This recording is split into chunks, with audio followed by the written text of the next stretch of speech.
The Muslim apologist, thank you for your super chat. Was Paul of Tarsus set up as the second Peter in Acts by Luke? Yeah, that for sure. Yeah. So Paul in his letters he knows Peter, but he's not friendly with him. At least, Paul of the Galatians, letter to the Galatians. But in the canonical Acts of the Apostles, Paul almost becomes a second Peter. They're on the same page when it comes to the council. There are not really significant differences between the two, even the way their stories are told.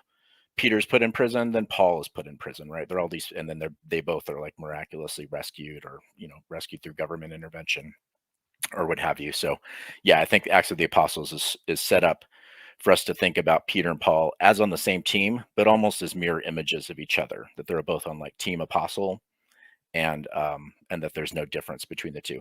And then you can actually see that play out in the hagiography and the legends about Peter and Paul later. Their legends are often conflated with each other, and even their iconography is conflated with each other. So sometimes Peter is depicted in the same style as Paul is traditionally, and sometimes Paul is depicted in the same style Peter is traditionally. So their identities are fused in the later artistic history and in the later legendary material. So that's yeah, you may have already known some of that stuff from your question, but it's an astute question.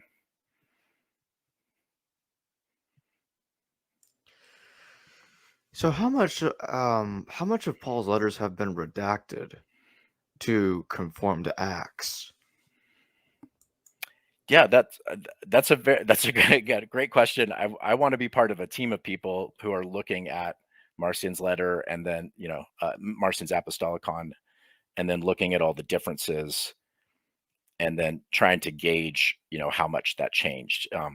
If we took because I think some of this redaction is being done by the same person or same group of people. If we took Marcion's Gospel as kind of a gauge, so in the last episode I mentioned, I think Marcion's Gospel is where Badun has it. It's around 7,000 words. Canonical Luke is around 19,000 words. So the redactor of Luke Acts adds probably about 12,000 words, so more than doubles the size of the base script that he had from Marcion's Gospel. If you take a similar kind of logic, just it's like this is not, it's not a precise science when it comes to Paul's letters here, as much as I think we can do with Marcion's Gospel and vocal patterns and all of that.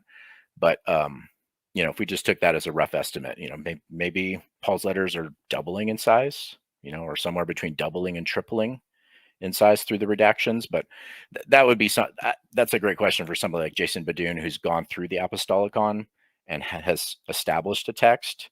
Like what is the word count of Jason Badun's reconstruction of the Apostolicon, and then what's the word count of Paul's letters? Right, I haven't done that calculation. I could probably do it in half an hour, and I think it would be a fascinating thing. So Jacob, I think that's a great question, and that actually is a good research question for scholars. Like what should we think? How much material was added in total? Like if we had to make an educated guess.